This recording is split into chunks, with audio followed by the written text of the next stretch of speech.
Saludos Dios y de bendición para sus vidas.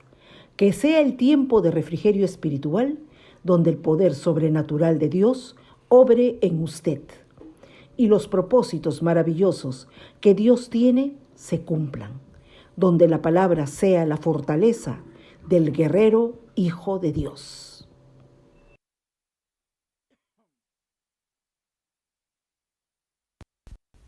Desviará su atmósfera para siempre y lo llevará a cruzar la última frontera hacia su tierra prometida. La decisión es suya.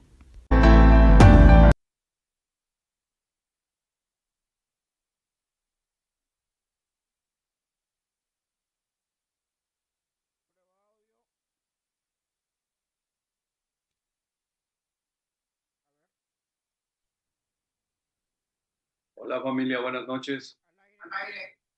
Gracias, Caleb. Muy buenas noches, Pastor Willy. Un abrazo grande para Costa Rica. Muy buenas noches, Emilio.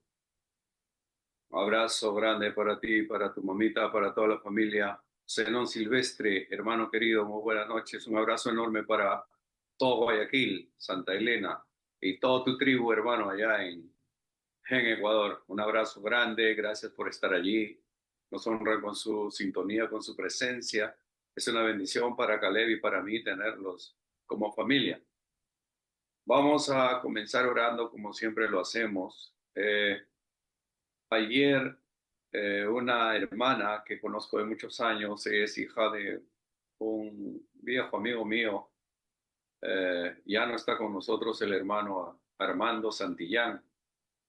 Es hija, es hija y estudió con nosotros en el Centro de Entrenamiento de Fe.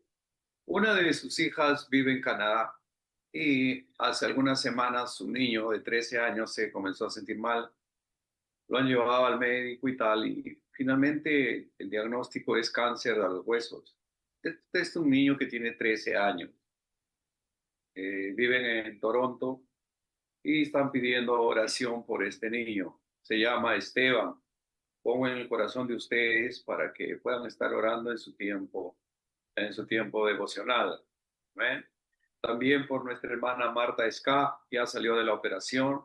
Oramos por ella y lo operaron de su cadera, un accidente que ha tenido en Chiclayo, una caída, y está mejor. Oremos por ella, oremos por Angélica López, mi hermana, para que el Señor lo siga bendiciendo, lo siga sanando.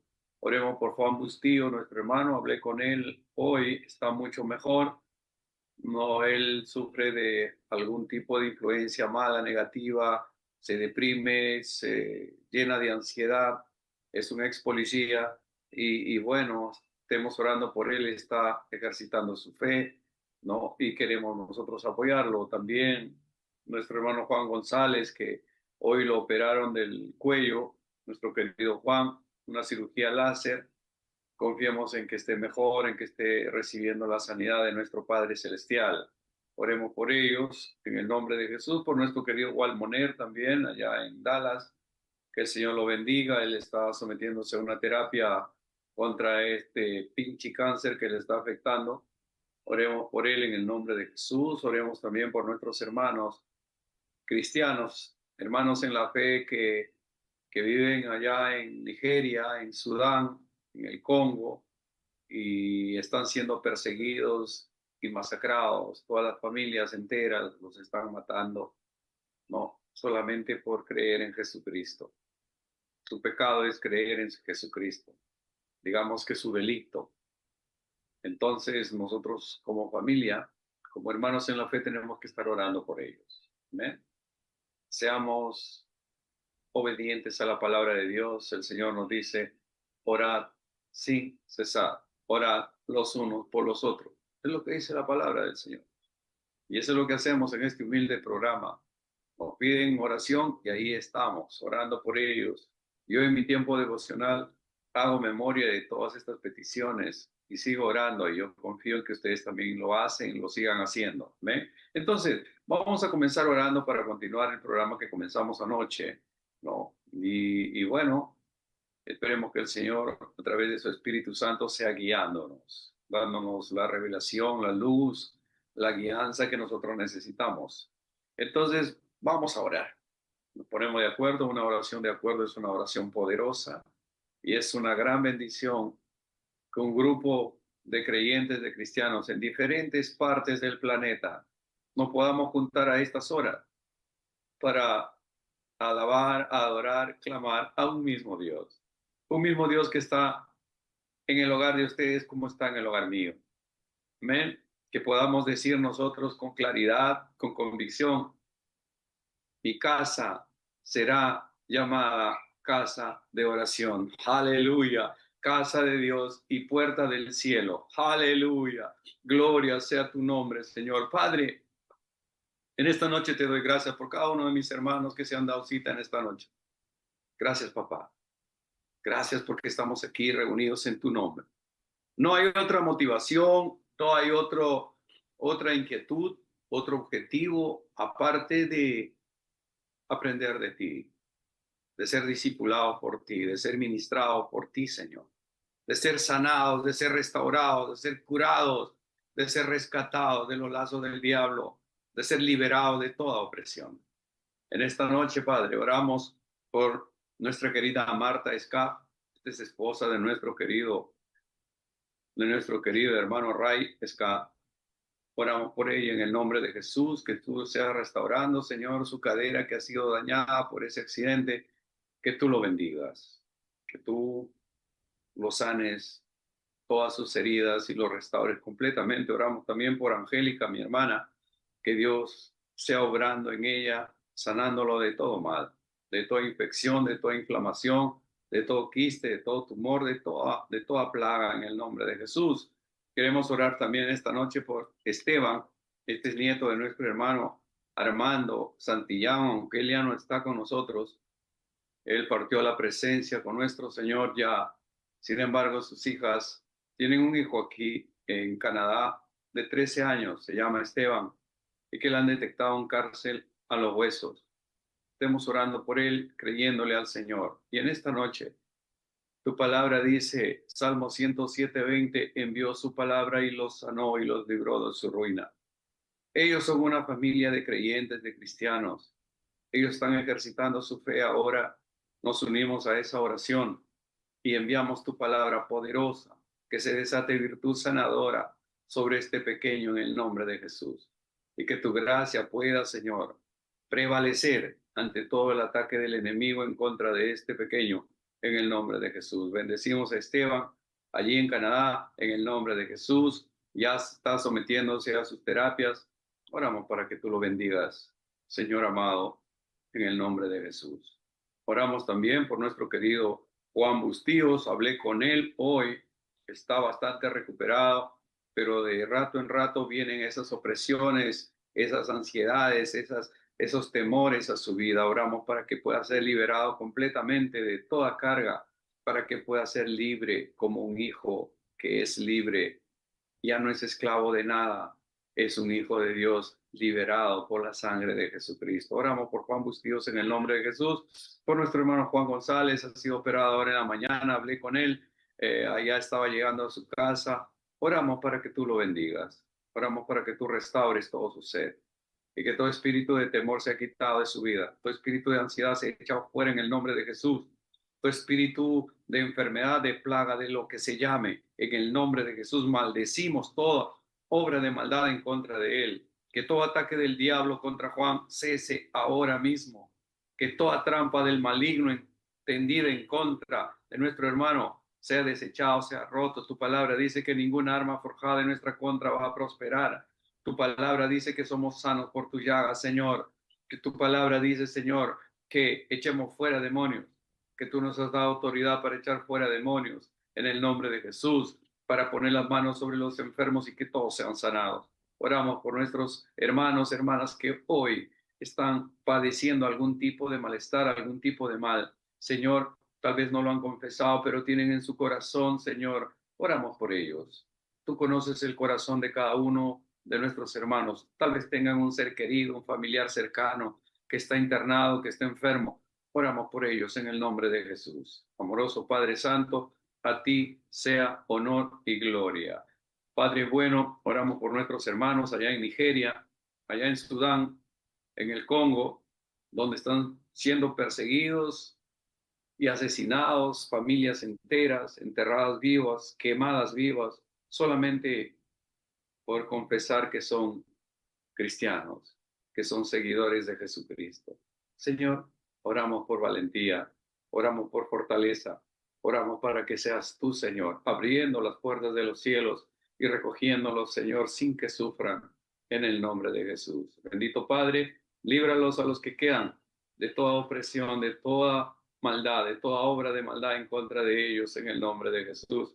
Y en todas las partes del mundo donde se está el Islam, los musulmanes están invadiendo, Señor, el mundo y están obligando a la gente a rechazar a Jesús y aceptar al Islam. Padre, recoge a tu iglesia de una vez.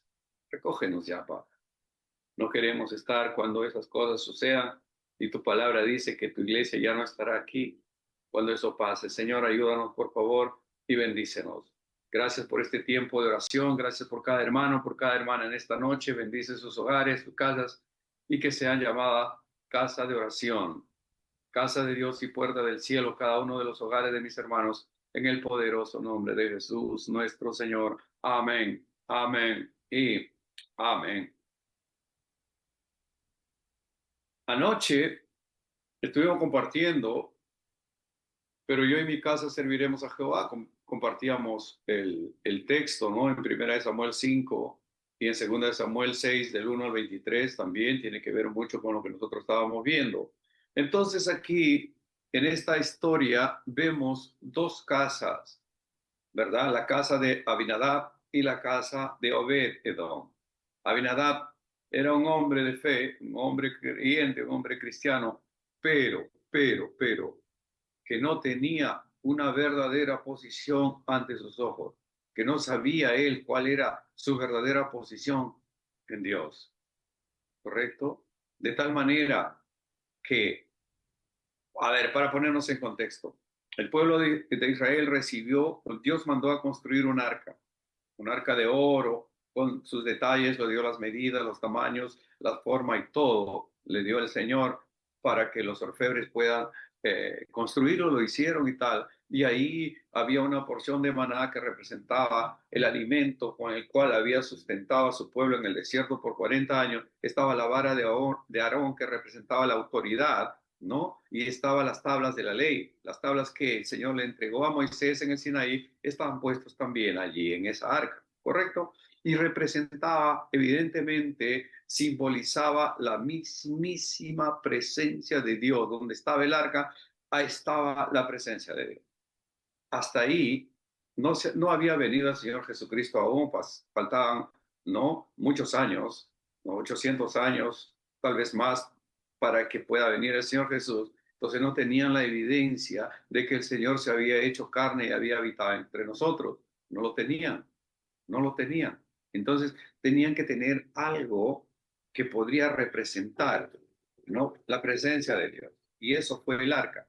Entonces, el pueblo de Israel tenía el arca. Y cuando ellos ya entran a la tierra prometida, ya están en Israel, en Jerusalén, que es ahora, hoy por hoy. Y estaba también Gaza, lo de la pelea, ¿no? Lo de la guerra, ¿no? Desde el 7 de octubre del 2023, que ha cumplido 2 años ya, ¿correcto? Entonces, ellos ya estaban ahí, los gazatíes, que ese tiempo eran los filisteos, ¿no? De ahí sale el gigante Goliat, los filisteos que hacen la pelea, la guerra al pueblo de Israel. Entonces, mis hermanos, los filisteos, sabiendo de que el pueblo de Israel tiene un arca y que en el arca estaba el Dios Todopoderoso, entonces dijeron, vamos a robarnos el arca. Y un buen día vinieron y se robaron el arca, se lo llevaron. Se llevaron el arca, porque obviamente los filisteos politeístas tenían su dios Dagón, adoraban al dios Dagón, al dios Astarot, al dios Baal, a Diana de los egipcios, en fin, a un montón de dioses. Entonces dijeron, por si acaso, por las dudas, traigamos también al Dios de Israel, lo traemos acá, lo metemos acá. Y eso es lo que hicieron, trajeron, ¿no? El arca robada, ¿no? Y lo metieron en el templo del dios Dagón. en un templo de que él tenía a su dios Dagón, donde tenían una estatua enorme, grande de Dagón. Lo pusieron ahí y lo dejaron, cerraron el templo y se fueron. Al siguiente día, cuando vinieron, encontraron a ese ídolo del dios Dagón postrado de rodillas el dios Dagón delante del arca del pacto. Interesante, ¿verdad?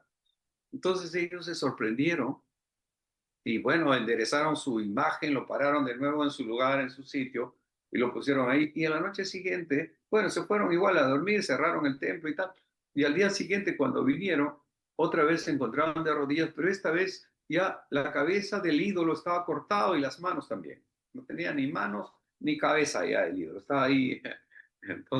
Entonces se asustaron, estaban en la ciudad de Asdod. Es una ciudad que existe hasta ahora, ¿no? Asdod, claro, pertenece a Israel, ¿no? Ese tiempo los filisteos estaban ahí invadidos y todo. Bueno, entonces, ¿qué sucedió? Veíamos anoche que habían dos casas, la casa de Abinadab, donde estuvo el arca del pacto por 20 años, pero no pasó nada. Porque Abinadab, siendo creyente y todo, pero no sabía cuál era su verdadera posición en Dios. No lo sabía. No sabía cuál era la autoridad que él tenía como hijo de Dios, como creyente. No lo sabía. Por tanto, no operaba, no movía la mano de Dios en favor de ellos. 20 años ahí en su casa como un mueble más, como algo decorativo, ¿no? Seguro en alguna partecita donde habían hecho una tienda para cubrirlo ahí porque no lo podían mirar de frente y tal. Entonces, pero ¿qué pasa?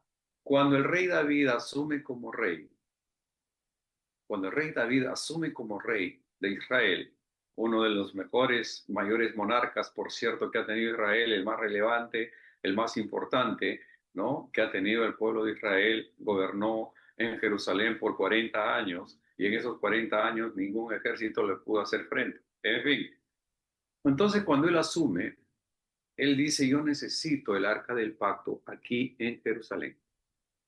Para él era muy importante que la presencia de Dios estuviera ahí en Jerusalén. Entonces, uno de los primeros actos que él hace es tratar de traer el arca a Jerusalén. Para entonces estaba en la casa de Abinadab, retirado, lejos. Había que viajar a recogerlo. Entonces, eso es lo que hicieron. Pero en ese trayecto él comienza a alabar, a adorar a Dios, presenta sacrificios y comienza, es todo un ritual, ¿no? Una carreta nueva que no hayan cargado nada con eso, jalado por unas vacas y todo. Entonces, pero en el trayecto ya estaban avanzando con rumbo a Jerusalén y ahí es donde al parecer las vacas estas tropiezan y el arca que venía en la carreta se inclina un poco y usa uno de los que iban custodiando digamos que el arca, estira sus manos y se apoya en el arca para que no se caiga. Y entonces el hombre queda fulminado de inmediato, muerto, cae muerto. Entonces el rey David dice, tenemos que dejar el arca por algún tiempo aquí. Entonces la casa que estaba cerca era la casa de Obed-Edom. Entonces hablaron con él y dijeron, sí, está bien, tráiganlo aquí a mi patio, acá lo vamos a poner, acá lo vamos a guardar. Y estuvo en la casa de Obed-Edom por 3 meses, el arca. Y en esos 3 meses, la casa, la familia de Obed-Edom fue bendecida sobrenaturalmente en todo orden de cosas. Fue muy bendecido, súper bendecido en 3 meses. Entonces el rey David se entera de que Obed está siendo súper bendecido, ¿no? Desde que llegó el arca. Entonces ahora viene nuevamente para llevar el arca a Jerusalén, ¿correcto? Entonces, y les cuento parte de la historia, porque parte de la historia quiero que la lean ustedes en la Biblia. Entonces, ahí es donde el rey David se saca sus vestiduras de rey, sus túnicas de rey de lino fino, ¿no? Se saca la corona, ¿no? Y está nomás con, digamos que con sus sudaderas, casi con ropa interior, con un efod, dice la Biblia, ¿no? Y comienza a danzar mientras traían y presentaban sacrificio a Dios ahí, mientras lo traían a Jerusalén, ¿verdad? Entonces, con mucho júbilo. Él era un adorador. Él tenía la llave de la adoración. Él cantaba, él era un poeta, él era un músico, tocaba el arpa, alababa, adoraba a Dios. Parte de su ministerio, del éxito de su ministerio fue que era un adorador. Se metía, se sumergía en la presencia de Dios, en alabanza y en adoración. Y era un tiempo que él disfrutaba de estar en la presencia de su Padre Dios. Entonces, él viene danzando prácticamente en ropas interiores, ¿no? ¿No? Él viene danzando, sin zapatos, sin nada, sin corona, sin joyas, sin nada. Viene alabando, adorando a Dios, bendiciendo al Rey de Reyes, al Señor de Señores. Y así viene, y todo el pueblo venía con sus panderetas, con sus arpas, con sus tamboriles, y alabando y adorando al Rey de Reyes. Y así entran en Jerusalén.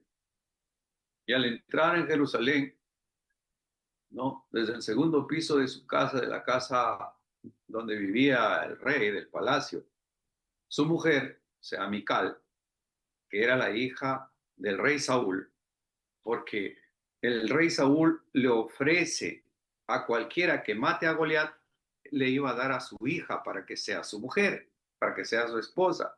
Y como David mató a Goliat, entonces el rey Saúl ya le entregó pues a Mical, a su hija, para que sea la esposa de David. ¿Correcto?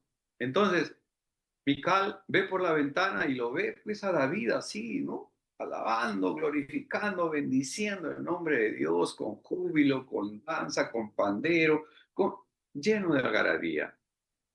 Entonces, ella lo mira con desdén y lo desprecia. Y cuando ya llegan al templo donde iban a poner, él había mandado a construir un lugar especial donde iban a poner el arca.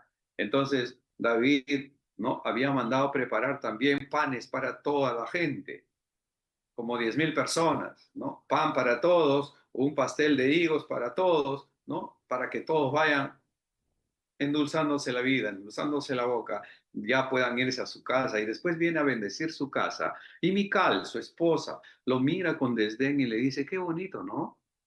El rey de Israel, mostrándose desnuda ante las criadas, ¿no? De su pueblo. Lo dice, como que dice, qué vergüenza, qué vileza. El rey David se queda mirándolo y le dice, bueno, yo estoy alabando, adorando a mi Dios. Es mi forma de adorar a Dios. A Él es el que estoy sirviendo. Mi danza, mi alabanza, mi adoración es para mi Padre. Él me sacó del patio de atrás del desierto cuando yo pastoreaba unas pocas ovejas de mi padre Isaí. Él me sacó y me puso como rey. Fue Él. Y yo le haré. Y si tú dices que es una vileza lo que he hecho, bueno, me haré más vil por causa de mi Dios. Interesante, ¿no? Y por eso, dice la Biblia, no lo digo yo, es que Mical nunca pudo tener hijos en toda su vida. Fue una mujer estéril. Está escrito. Entonces, mis hermanos, ya tienen toda la historia, todo el contexto. Acá lo que tenemos que, digamos, complementar lo de anoche es de que podemos ver ahora tres escenarios. Uno es la casa de Abinadab, donde estuvo 20 años el arca y no pasó absolutamente nada. Vemos la casa de Obed-edom, donde estuvo solamente 3 meses, pero bendijo esa casa de una manera sobrenatural, sus sembríos, sus plantíos, todo su dinero, es decir, en todo orden de cosas tuvo una gran bendición. Obed-edom ahora lo llevó allí, a Jerusalén. ¿Por qué? Porque el rey David era un hombre temeroso de Dios. Él sabía, él cantaba, alababa, escribió los salmos, le escribía poemas a Dios.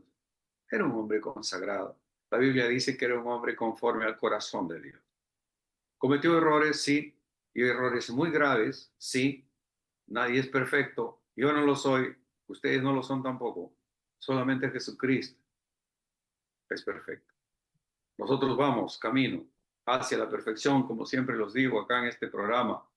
Estamos ya en la noche 1390, si es que no me equivoco, ¿no? Y vamos adelante hacia la perfección. 1390. Solo Dios puede hacer eso. con este siervo, con este humilde servidor. Maravilloso es nuestro Dios. Él todo lo puede. No hay nada imposible para Él. Entonces, mis hermanos, podemos establecer esto, que cuando los filisteos, tratando de llevar gracia, favor, robándose el arca hacia Gaza, ¿qué pasó con ellos? Primero, lo llevaron a la ciudad de Asdod, donde tenía el templo de Dagón. La gente se llenó de tumores. Todos sus cuerpos estaban tan enfermos. Vino la crisis, vino la ruina. Entonces dijeron, a causa de esa arca que han traído, ha venido las enfermedades y las plagas acá. No lo queremos acá. Así que sacan el arca y lo llevan a la ciudad de Gat. En Gat sucede exactamente lo mismo. La gente se comenzó a enfermar, una epidemia para toda la gente, enfermedad y muerte, mortandad, crisis, angustia, ¿no? Dicen, no, no, no queremos eso. Y lo llevaron a la ciudad de Ekron. Ahí ya no ni siquiera lo recibieron. Dijeron, no, no, no, que pase nomás. Nosotros no lo queremos aquí. Devolvámoslo a los israelitas. Es de ellos, es su Dios, con nosotros no. No quiero cargar con eso, por favor. Y lo llevaron. Finalmente lo dejaron en la casa de Abinadab. Así es, esa es la parte de la historia. Entonces nosotros podemos establecer, como le dije, hasta 3 casas, tal vez 4, ¿no? Una en la casa de Abinadab, donde no pasó nada por 20 años. En la casa de Obed-Edom, donde en 3 meses prosperó tremendamente. Y cuando lo tuvieron los filisteos, fue de terrible mal para ellos haberse llevado el arca, de tal manera que ellos mismos lo devolvieron. Amén. Entonces, mis hermanos, ¿cuál es la reflexión para esta noche? Que muchos cristianos, muchas iglesias, tenemos el mismo Dios, pero no todos hemos reconocido cuál es nuestra verdadera posición delante de nuestro Dios. No lo sabemos. Hice la mención anoche de cómo el hijo pródigo, ustedes conocen la historia, él, ¿cierto? Pide sus bienes a su padre, su herencia y se va, despilfarra el dinero con rameras, dice la Biblia, ¿no? Y después cuando está en la última pobreza, termina pastoreando, mejor dicho, pastando, alimentando cerdos. Y para un judío, para un hebreo, el cerdo es un animal inmundo. No lo comen, ¿me entienden? No comen cerdo ellos, porque consideran que animales inmundos y espíritus inmundos son compatibles. Entonces, imagínense ir a trabajar alimentando cerdos. Era uno de los oficios más deplorables que podía existir para un hebreo.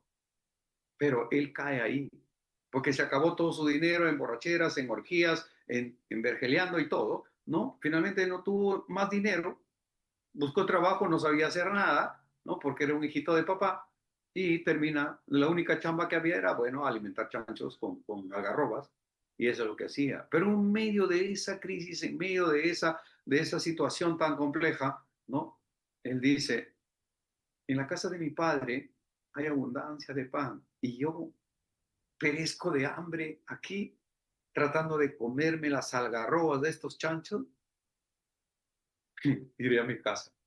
O sea, llega un momento de reflexión, llega un momento de quiebre, llega un momento en que tú dices, ya está bueno, hasta aquí nomás, stop, alto.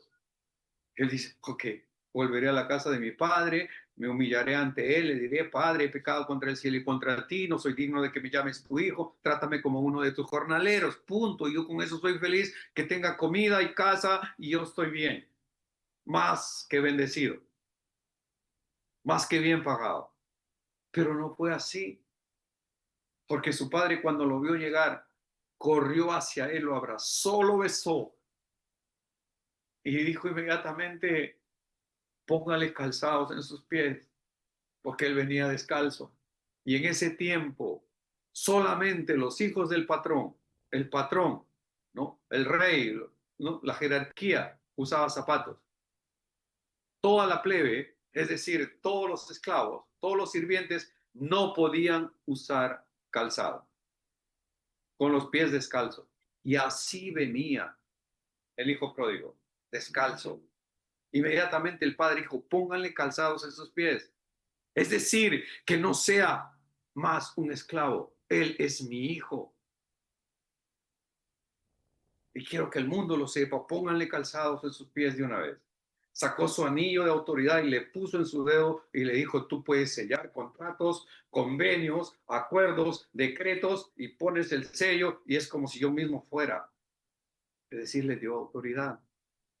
¿Estamos hasta ahí, hermanos? Entonces, esa es la autoridad que el Señor nos ha delegado a nosotros. En la gran comisión, el Señor Jesús dijo a sus discípulos, toda autoridad me es dada en el cielo y en la tierra. Por tanto, id y hacer discípulos a todas las naciones. ¿No? El que creyere y fuere bautizado será salvo. El que no creyere será condenado. Y estas señales seguirán a los que creen. En mi nombre echarán fuera demonios, hablarán otras lenguas, tomarán en sus manos serpientes y si bebieren algo mortífero no les hará ningún daño. Sobre los enfermos pondrán sus manos y sanarán. Aleluya. Cuando nosotros no estamos haciendo o cumpliendo esta gran comisión es porque algo no estamos haciendo bien. Es porque no estamos reconociendo cuál es nuestra verdadera posición en Cristo Jesús. Esa autoridad ha sido delegada a sus hijos, o sea, a usted y a mí, a todo el pueblo de Dios, a todo el pueblo creyente. Y si no lo estamos haciendo, no es porque el Señor falló o porque Él no está cumpliendo, no. La Biblia dice que Jesucristo es el mismo ayer, hoy y por los siglos. Él es el que permanece. Cielo y tierra pasarán y su palabra no pasará. Ni las puertas del infierno, ni del Hades, ni de la muerte pudo o puede contra la palabra de Dios. Cielo y tierra pasarán, su palabra no pasará. Permanece para siempre. Si Él lo dijo, es verdad. Y si Él delegó esa autoridad hacia ti, hacia mí, nosotros tenemos que hacerlo. No, yo no puedo orar por los enfermos, y por ahí que se muere, y por ahí que si no se sana, y qué va a decir la gente. Entonces no hemos entendido. Estamos como el hijo pródigo sin zapatos, es decir, como esclavo, como siervo nada más. Somos siervos, sí, pero somos hijos también, porque hemos sido adoptados como hijos de Dios. ¿Qué dice Pedro? Pedro dice, vosotros sois real sacerdocio, nación santa, pueblo adquirido por Dios para anunciar las virtudes de aquel que nos sacó de las tinieblas a su luz admirable. El Señor Jesús dijo, ¿no? A los suyos vino y los suyos no lo conocieron. Más a los que le aceptaron, a los que lo reconocieron, a los que le recibieron, les dio autoridad de ser hechos hijos de Dios. Está claro, ¿verdad? Eso está en Primera de Juan, perdón, dicho en Juan, en el Evangelio de Juan, 1:8. Ustedes pueden leerlo ahí. Guarde esa palabra en su corazón, en su mente, en su alma y téngalo a flor de labio para entender cada día que usted no es como los del mundo. Estamos en este mundo, pero no pertenecemos a este mundo. Tenemos una patria celestial que ha sido preparada para sus hijos y usted está incluido en él, porque la Biblia dice que nosotros somos herederos de Dios y coherederos con Cristo. ¿Por qué? Porque tenemos padre. Y si tenemos un padre, tenemos herencia. ¿Correcto? Es lo que dice la Biblia. Pero cuando no estamos tomando esa autoridad, entonces, ¿qué sucede? Sucede que vivimos como los esclavos. Es como que está un policía, ¿no es cierto? Un policía de tránsito, dirigiendo el tránsito, ¿no? Está con su silbato, su casco blanco y, ¿no? Dice, pásenlo de acá, pum, pasa. ¿No? Y detiene a los de acá y ven, en fin, está dirigiendo el tráfico. Pero ¿qué pasa si este policía, ¿no? Agarra su casco blanco, lo tira al piso y, ah, que les dé la gana. Entonces, en ese momento pierde su autoridad. Y si pierde su autoridad, los carros se meten, ¿no? En sentido contrario, no hay luz roja, no hay luz verde, todo es un zafarrancho. ¿Por qué? Porque el policía que debió ejercer autoridad no lo está haciendo. ¿Me están entendiendo, verdad? Entonces, lo mismo pasa con nosotros. Nosotros tenemos una autoridad delegada, pero si no lo estamos ejercitando, es como un policía que no está ejerciendo su trabajo, o como un juez que no está impartiendo justicia, o como un fiscal que no está persiguiendo el delito. No estamos haciendo lo que deberíamos hacer.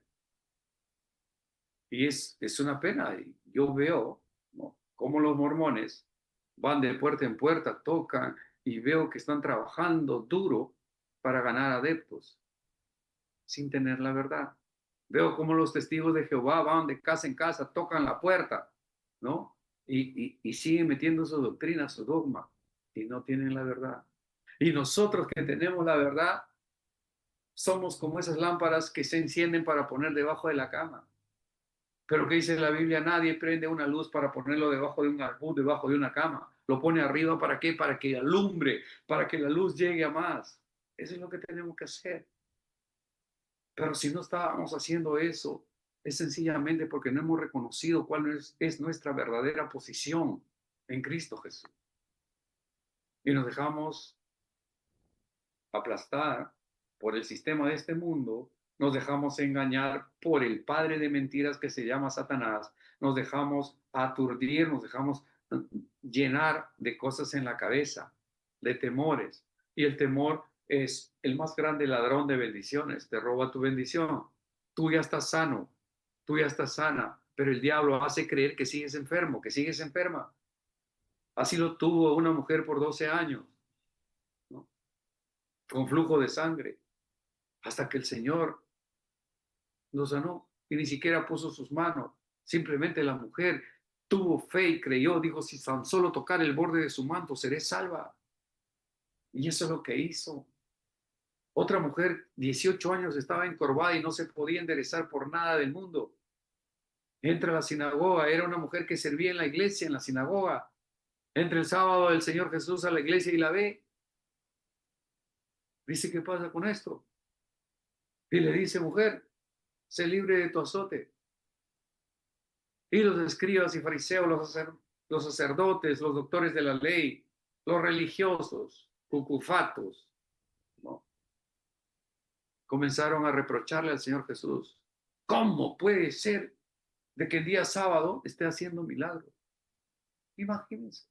Y el Señor Jesús, conociendo el corazón de ellos, dijo, hipócritas, ¿acaso ustedes no desatan a su asno o a su buey porque es sábado para llevarlo a que tomen agua al bebedero? ¿Acaso no lo hacen? Y esta mujer que ha sido atada por 18 años por el diablo, dice, ¿no está bien que sea desatada hoy porque es sábado? Interesante, ¿verdad? En ese instante esa mujer fue libre y se enderezó y pudo caminar y pudo saltar y pudo servir al Señor y pudo servir en el templo, ¿no? Libre de ese azote. Entonces, tenemos que tomar esa autoridad. Tenemos que pararnos fuerte y hablar al síntoma, hablar al malestar, hablar al temor, hablar a la duda, hablar a todo aquello que te está afligiendo. Hablarle y que se vaya fuera de tu casa, fuera de tu casa. Y declarar ahí para que las paredes escuchen que tu casa será llamada casa de oración, que tu casa es casa de Dios y puerta del cielo, que ahí viven los hijos de Dios y que la presencia de Dios está en ese lugar y que no admites, no aceptas, no toleras ningún tipo de injerencia maligna en tu casa. Bota todo lo que no sirve. Bota todos esos fetiches, esas cosas que solamente traen miseria, escasez, que representan cosas oscuras, tenebrosas. Bótalos de tu casa. No los necesitas ahí. No necesitas nada de esas cosas. Ningún artículo que tenga que ver con ocultismo debe estar en tu casa. Bótalo de ahí. Quémalo. Quémalo. Y bótalo. Deshazte de eso. Estás llamado a vivir en libertad. Entonces, nosotros hablábamos de todo eso anoche y hoy, obviamente, tratábamos de complementarlo, pero nos hemos desviado un poco. Sin embargo, confiamos en el que el Señor sigue guiándonos y esta palabra va para alguien, ¿no? Como dije, ayer veíamos algo interesante, la realidad de dos casas, una de Abinadab, otra de Obed. En ambas estaba la presencia de Dios, pero los resultados fueron absolutamente diferentes. Y peor aún, cuando el arca estuvo en manos de los filisteos, ya sabe lo que sucedió, se llenaron de tumores, se llenaron de enfermedades, la ruina llegó, ¿no? Este fenómeno sucede con todo creyente del mundo, ¿no? Lo tenemos hoy, porque no todos vivimos bajo la verdadera autoridad del creyente, es decir, sabemos que tenemos un Dios, pero lo tenemos así como que bien lejano, allá, más allá del sol, ahí está nuestro Dios. Pero para otros, cumplimos lo que la Biblia dice, que está dentro de nosotros. Como Pablo que dijo, ya no vivo yo, mas Cristo vive en mí. La Biblia dice que nosotros somos el templo del Espíritu Santo, que Dios no habita en templos hechos por manos de hombres, es decir, en estructuras, en iglesias barrocas, de estilo colonial, lo que sea. No, Dios no vive ahí. Dios vive en el corazón de cada uno de los creyentes. ¿Amén? Vosotros sois el templo del Espíritu Santo. Ahora, eso evidentemente nos pone en otra posición, ¿no? Que cada cosa que digamos o cada cosa que hagamos, acuérdate que Dios está en ti. ¿Y qué dice la Biblia? No contristéis al Espíritu Santo. No lo entristezcas con tus actitudes, con tu forma de ser, con tu negativismo. No. ¿Por qué? Comienza a vivir como un verdadero cristiano, como una verdadera cristiana en autoridad. Echa fuera todo lo que no vale. Declara la palabra. Aquí en mi casa gobierna el Padre Celestial. El Espíritu Santo ilumina esta casa en el nombre de Jesús. Es lo que tenemos que decir, confesarlo. Para que los demonios que están ahí camuflados, escondidos, ¿no? Escuchen eso y se larguen de ahí. Y dejen libertad en tu casa. Y haya luz ahí. Entonces, ya no podemos seguir viviendo como esclavos, descalzos, sin zapatos. No, ya no podemos vivir, porque no somos esclavos, somos hijos de Dios. Dios nos ha puesto el apresto del Evangelio, el calzado en los pies. Nos ha puesto su sello de autoridad. ¿Qué es lo que dijo? Estas señales seguirán a los que creen en mi nombre, echarán fuera demonios. Esa autoridad. El Señor Jesús le dijo a sus discípulos, os doy autoridad de hollar serpientes y escorpiones y sobre todo a fuerza del enemigo, y nada os dañará. Y las serpientes y las escorpiones son la expresión máxima del poder maligno para el ser humano. Es decir, tenemos autoridad sobre ello. No andamos buscando demonios, no somos cazafantasmas, no. Pero tampoco vamos a permitir que entre en tu casa, que haga morada ahí, que comience a arruinar tu familia. No, tú estás ahí. Tenemos su palabra, tenemos su nombre y en su nombre podemos echar fuera demonios. Tenemos su Espíritu Santo, tenemos el bautismo del Espíritu Santo, tenemos su autoridad, tenemos su presencia, tenemos su palabra que dice que Él estará con nosotros todos los días hasta el fin del mundo, que Él se levanta como poderoso gigante para cuidar de ti, que ninguna arma forjada en tu contra va a prosperar, que tú eres sano por la llaga de Jesucristo, que la sanidad te pertenece por derecho, porque la sanidad es el pan de los hijos de Dios. Lo dice la Biblia, escrito está, que Él ya pagó el precio por tu libertad, por tu sanidad, por tu prosperidad. Él ya pagó el precio, un alto precio Él pagó por tan poco, ¿verdad? Pero lo hizo por amor, porque nos ama. Y nosotros tenemos que vivir, desarrollarnos en ese nivel. No somos huérfanos, ¿verdad? No somos huérfanos, tenemos un padre, y si tenemos un padre, tenemos una herencia, y que dice la Biblia que somos herederos de Dios y coherederos con Cristo, nada más que con Cristo, ¿verdad? La Biblia dice que Jesús nos hizo libres, dice también que hemos sido hechos hijos de Dios, por tanto herederos de Dios. Amén. Está escrito. Eso es lo que somos. Ya les comenté, Pedro dijo que somos real sacerdocio, nación santa, pueblo adquirido por Dios para anunciar las virtudes de aquel que nos sacó de las tinieblas a su luz admirable. Sin embargo, déjeme decirle también que en las familias de todos los tiempos, no todas las familias son fieles al Señor. Aún de una familia que provenga de un hogar cristiano, siempre por ahí hay una oveja negra, ¿no? Una cabra que tira para el monte. ¿Sí? Por ejemplo, ¿no? Veamos en la casa de Isaí. La casa de Isaí era el papá del rey David. El David era el número 7. Antes de él ya habían otros hermanos manganzones, grandazos, ¿no? Pero los otros no tenían el corazón que tenía David. David era un hombre conforme al corazón de Dios. Era un hombre, un poeta, un cantante, un artista, ¿no? Un músico, un adorador. Tenía la llave de la adoración. Era un hombre conforme al corazón de Dios. Los otros no. Cuando lo vieron, ¿no? A David llegar ahí al campo de batalla, lo menospreciaron sus hermanos. Dijeron, sabemos que eres así, ¿no? Petulante. ¿A qué has venido? A figurar acá, a hacerte la celebridad acá. Le menospreciaron a David. Pero David obviamente tenía un propósito que cumplir. Matar al gigante Goliat. Estaba puesto para eso. Ya había matado a un oso, ya había matado a un león. Ahora, cuando se enfrentó a Goliat, ya no le tenía miedo.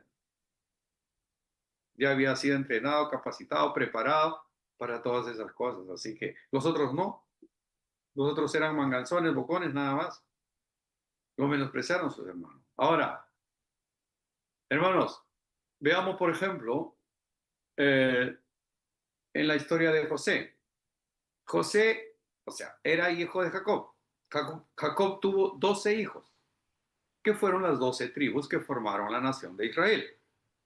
José era el número 11. Luego de él viene Benjamín, su hermano menor, el último, ya él, ¿no? Entonces, el bebé, el baby, el Benjamín. José era el 11, es decir, antes de él habían 10 manganzones, perversos, malos. ¿Qué hicieron con José? Lo vendieron como esclavo. Saben ustedes la historia, lo hemos predicado muchas veces y está escrito en la palabra de Dios. Entonces, mis hermanos, eran hijos de Jacob, o sea, eran hijos de Israel, porque a Jacob el Señor le cambió de nombre y le puso Israel. Entonces, todos esos hijos, esos 10 manganzones, terminaron vendiendo a su hermano. Pero cuando lo vendieron, ellos no sabían que estaban cumpliendo con un propósito divino. El plan de Dios estaba ya establecido. No hay nada que sorprenda a Dios. No hay nada que lo agarre a Dios desprevenido. Él todo lo sabe. Él es el alfa y la omega, el principio y el fin. Él se mueve en los corredores del tiempo. Para Él el futuro es historia. Él sabe cuándo, la hora que nosotros teníamos que nacer y sabe también la hora que nosotros tenemos que volver a casa. Así que no se angustie, no se desespere, por nada estéis afanosos, dice la Biblia. Usted no va a morir antes de su hora. No se aflija, no tenga temor. Párese en la palabra. Declare que es un propósito divino la vida que usted está llevando en esta tierra.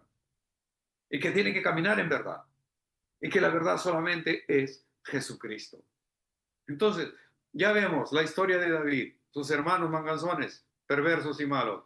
Los hermanos de José, perversos y malos, excepto Benjamín, que era el bebé, el último, entonces no podía haber maldad en él. ¿Eh? Lo vendieron a José, ¿no? Lo compró Potifar.